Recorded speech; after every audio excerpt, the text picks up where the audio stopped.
It's the white liberal Hillary Clinton supporter walking her dog in Central Park who would tell you right now, people like that, oh, I don't see race. Race is no big deal to me. I see us all as the same. I give to charities. But the minute she sees a black man who she does not respect or who she has a slight thought against, she weaponized race like she had been trained by the Aryan Nation.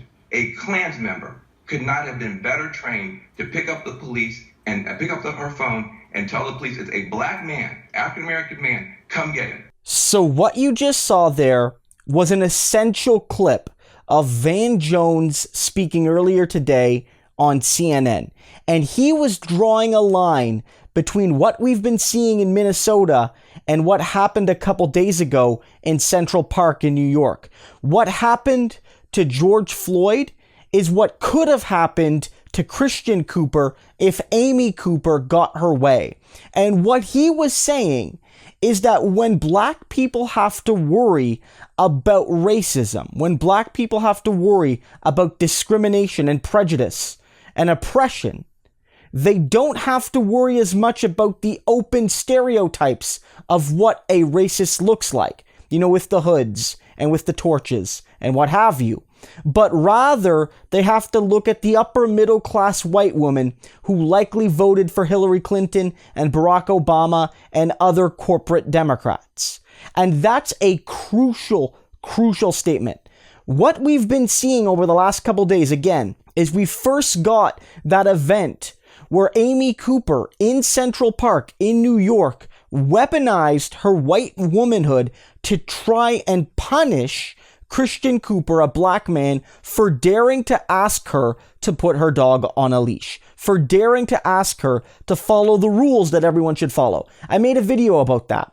And that as this is happening essentially at the same time, in the grand scheme of things, Derek Chauvin put his knee on the neck of black man Floyd George and took his life in that manner.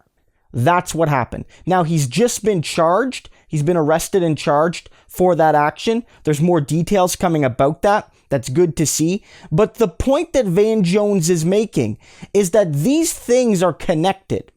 That Amy Cooper, the investment banker, white liberal, who voted for people like Barack Obama, who is on record of making donations to Obama and John Kerry and Pete Buttigieg and the Democratic Party, are directly connected to the Derek Chauvins of the world. That's vital to understand. The polite discrimination, the polite prejudice that you see from corporate Democrats, from comfortable white moderates, is a key enabler in what happened in Minneapolis. Minneapolis and Minnesota are quintessential liberal jurisdictions. They are not red state, small town, quote unquote hick areas. These are part of liberal bastions. They are most often governed by Democrats. They have Democratic senators in these states. They have Democratic governors in these states. These are liberal states, and we still see these actions. None of what I'm saying right now is to excuse Donald Trump or to excuse Republicans or to excuse the alt-right. But it is to say that Van Jones is speaking an uncomfortable truth. That racial discrimination, that the dehumanization of Black Americans, of Indigenous Americans, of Latino Americans, and of other minorities is not strictly partisan. It's not nearly as partisan as comfortable white moderate liberals would like to believe or would like you to believe.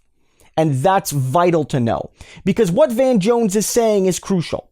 That in an abstract sense, when it doesn't inconvenience you, the corporate Obama, Clinton, Buttigieg, Biden supporting liberal believes that Black Lives Matter and believes that all people are equal and believes that we live in an unjust society and we have to do more. But when the chips are down and it inconveniences them, whether it's the fact that they don't like to see targets getting roughed up, or whether it's the fact that they've been asked to put their dog on a leash, whether it's something they're seeing on their TV or something that's happening to them individually, and they face the slightest bit of discomfort, They react, and then they're really not all that different from the Donald Trump MAGA hat wearers that they decry every day of the week. And I think that's something we all have to realize. And this is not to say that even white progressives are perfect. Van Jones noted later on in that clip, in the same interview, that there is the potential for this in every white person. And I am not immune, and I don't care how well-intentioned you are if you're a white person, you are not immune. All of us have this within us. It is baked into society, as he calls it. He calls it a virus. And I don't really disagree with him. This is something we all have to constantly work on and challenge to improve ourselves and to ensure we are actively supporting not just the end of injustice, but the promotion of justice. Not just ending something bad, but striving to make things better. And white moderates aren't part of that team. At least they aren't yet. At least they aren't when it inconveniences them the slightest bit. At least they're not when they're being asked to put their dog on a leash or some buildings get their feelings hurt. Then the African Americans have gone too far and they're demanding too many rights and too much equality. Van Jones hit it out of the park today. I don't always agree with the man, but when he's right, my God, he's one of the rightest people in mainstream media.